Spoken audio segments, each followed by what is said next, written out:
خوشبو رمضان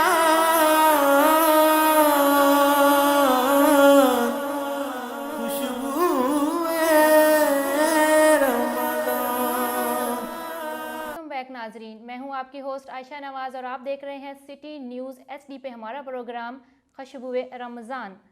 ماہ رمضان کا مہینہ جب انسان روزہ رکھتا ہے تو روزہ صرف یہ نہیں ہوتا کہ آپ نے بھوکے پیاسے رہنا ہے یا صرف پیٹ کا روزہ ہے. نہیں، روزہ ہوتا ہے آپ کی زبان کا روزہ، آپ کے کان کا روزہ، آپ کی آنکھ کا روزہ، کہ آپ نے نہ کچھ برا کہنا ہے، نہ کچھ برا سننا ہے اور نہ کچھ برا دیکھنا ہے.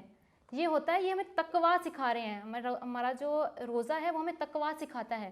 یہاں پہ ایک حدیث کا مفہوم پیش کروں گی، کہ حدیث نہیں، آیت ہے، آیت کا میں مفہوم پیش کروں گی کہ روزہ فرض کیا گیا آپ لوگوں پر، جیسے آپ سے پہلو جو امت تھے ان پہ فرض کیا گیا تاکہ آپ پرہیزگار بن سکو، تاکہ آپ برائیوں سے بچ سکو. اب ہم دوبارہ سے چلتے ہیں، ہمارے خصوصی مہمان جو ہمارے ساتھ درمیان اس ٹائم موجود ہیں، ڈاکٹر نگینہ شہزادی.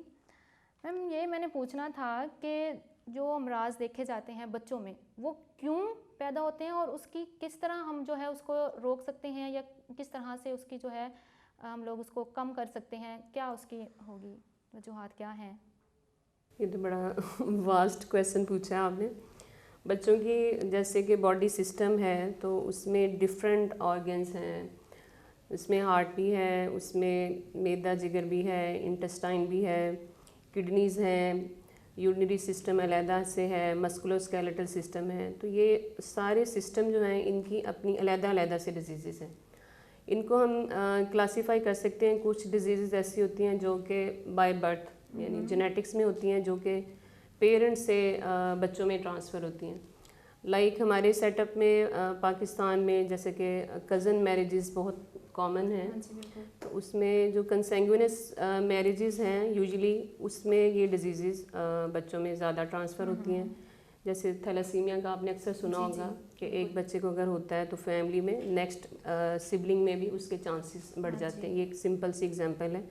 لیکن اس کے علاوہ بھی ملٹیپل سارٹ آف ایگزامپلز ہیں جو کہ ان کنسینگوینس میریجز کی وجہ سے سپریڈ ہو رہی ہیں، اور وہ پاکستان میں بہت کامن ہے. سیکنڈلی کچھ چیزیں ہوتی ہیں جو ایکوائرڈ ہوتی ہیں، جیسا کہ ڈفرینٹ سوشو اکنامک کلاس کو ہم ڈیوائڈ کر لیتے ہیں کہ اپر کلاس ہے، مڈل ہے اور لوور کلاس ہے. اپر کلاس کی اپنی ڈیزیزز ہیں، مڈل کی اپنی ہیں، لوور کی اپنی ہیں. لوور کلاس جو ہے اس میں مطلب بچوں کو اتنا فوڈ ہی پرووائڈ نہیں ہوتا کہ ان کی جو نیوٹریشیس ریکوائرمنٹس ہیں وہ پوری ہو سکیں. تو اس میں بچے بہت سی بیماریوں کا شکار ہوتے ہیں. تو اس میں سب سے کامن جو ہم دیکھتے ہیں وہ ایک تو صاف پانی میسر نہیں ہے، گندا پانی بچے استعمال کرتے ہیں، اس کی وجہ سے معدے اور جگر اور آنت کے جراثیم منہ سے ٹرانسفر ہوتے ہیں. بچوں میں کیڑوں کے مسائل آپ نے اکثر سنے ہوں گے. تو جو یہ سمپل سا چھوٹے سے جو کیڑے ہیں بچوں کی اگر معدے میں اس میں پریزنٹ ہیں اس کے انٹسٹائن میں، تو بچے کی گروتھ کو اتنا ہیمپرڈ کرتے ہیں کہ اس کی IQ لیول جو ہے اس کو بھی ڈسٹرب کریں گے. مطلب وہ بچے کے بلڈ کو سک کرتے ہیں ڈیلی بیسس پہ. ایک چھوٹا جو کیڑا اگر انٹسٹائن میں موجود ہے تو ڈیلی 1 لیٹر تک وہ بچے کا خون چوستا ہے. تو جب وہ اتنے اگر ملٹیپل نمبر میں موجود ہوں گے تو بچے میں خون کی کمی پیدا کریں گے، بچے میں آئرن کی کمی، فولاد کی کمی پیدا ہوگی، اور اس سے بچے کی گروتھ کم ہوگی، بچے کی ہائٹ نہیں بڑھے گی، اس کا ویٹ نہیں بڑھے گا. تو وہ عام بچوں سے پرفارمنس میں ہر چیز میں پیچھے ہوگا. تھرڈ جو ہے اس میں جیسے کہتے ہیں کہ آج کل فاسٹ فوڈ کے بچے بہت شوقین ہیں. تو کووڈ بھی ہے، لوگ گھروں سے نکل بھی نہیں رہے، لیکن ہر چیز جو ہے وہ گھر میں آرڈر ہو رہی ہے. تو فاسٹ فوڈ کا ٹرینڈ جو ہے نا it is increasing day by day. تو اس میں پھر بچے آن لائن کلاسز ہیں، ہر چیز موبائل پہ ہے، کلاسز لیتے ہیں اس کے بعد موبائل پہ شروع ہو جاتے ہیں.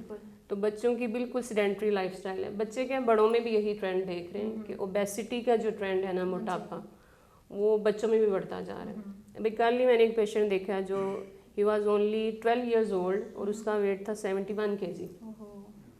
مطلب اتنا زیادہ اوبیسٹی بڑھتی جا رہی ہے. اور اوبیسٹی کے اپنے پہلے ہم سنتے تھے کہ بڑی عمر میں جا کے لوگوں کو ہارٹ اٹیکس ہوتے ہیں. لیکن اب اوبیسٹی اتنی بڑھ گئی ہے اور فاسٹ فوڈ اور کھانے اتنی ملاوٹیں ہیں، آپ کو نہیں پتہ کہ آپ کیا کھا رہے ہیں. تو اس میں ہارٹ ڈیزیزز، ہائپر ٹینشن، جو بلند فشار خون جس کو ہم کہتے ہیں، دل کے امراض، کولیسٹرول کے پرابلم، وہ معدے کے امراض اس وجہ سے زیادہ بڑھے ہیں کہ باہر کے فوڈس بچوں نے اور بڑوں نے کھانے شروع کر دیے. تو اس کی وجہ سے چھوٹے چھوٹے بچوں میں بھی ہم معدے میں سوزش دیکھتے ہیں. اس کی وجہ سے بچے خون کی الٹیاں کرتے ہیں، بچوں کے پیٹ میں درد ہوتا ہے. ماشاء اللہ، بہت شکریہ ڈاکٹر نگینہ شہزادی صاحبہ آپ کا. عمر فاروق صاحب، سر دوبارہ آپ کو زحمت دیتے ہیں.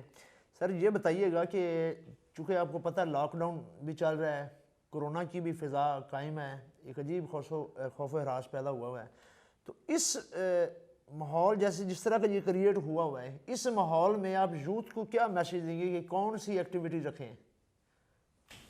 کون سی ایکٹیویٹی رکھیں؟ ہاں جی، گیم کون سی مطلب ایکٹیویٹی رکھیں؟ کیونکہ قریب تو آپ کو ہم آ نہیں سکتے، ٹھیک ہے، مطلب ہر حوالے سے پابندیاں ہیں.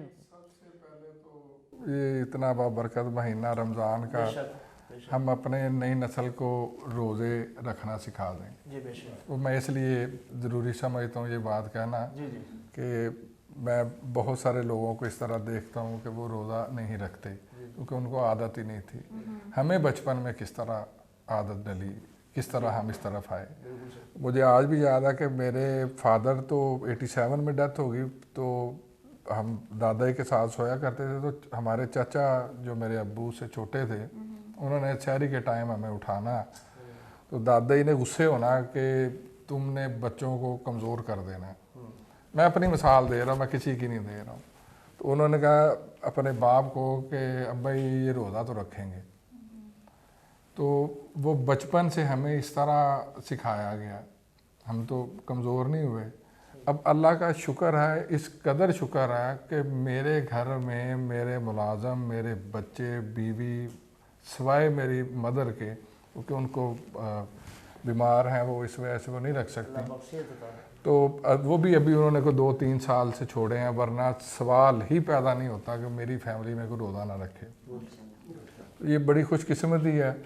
ایک بات نماز کی ہم لوگ ذکر کرتے ہیں، نمازوں کی طرف کیوں نہیں لگاتے؟ ایکسرسائز بھی ہے اللہ کی بتائی ہوئی، اللہ کے قریب بھی ہو جائیں گے.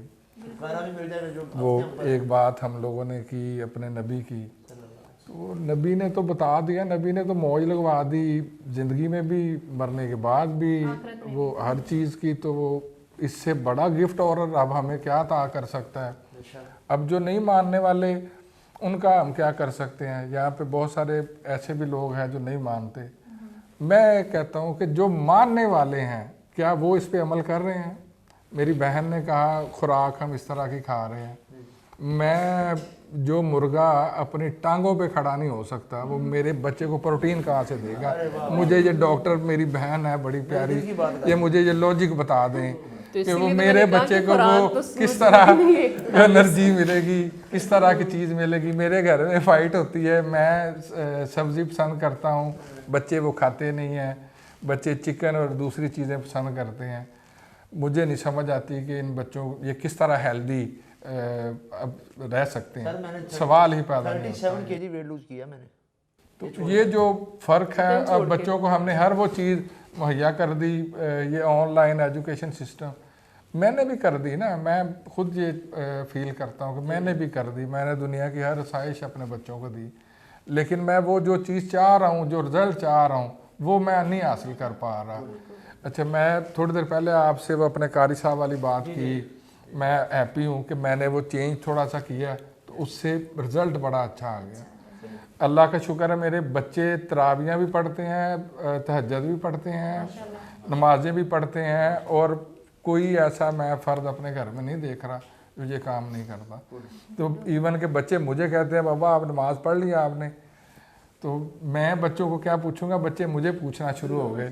تو اگر ہر گھر میں اس طرح کا سین ہو جائے تو وہ بہتری ہو جائے گی. دوسری بات یہ ہے کہ اللہ تعالیٰ نے پرانے وقتوں میں بھی جب اس طرح کی میڈیسن اور یہ چیزیں نہیں تھی تو یہ ہلدی تھی، یہ جو لہسن تھا، یہ مختلف ادرک تھا، یہ اینٹی بائیوٹک ہے. میری بہن ایگری کرے گی میری بات سے.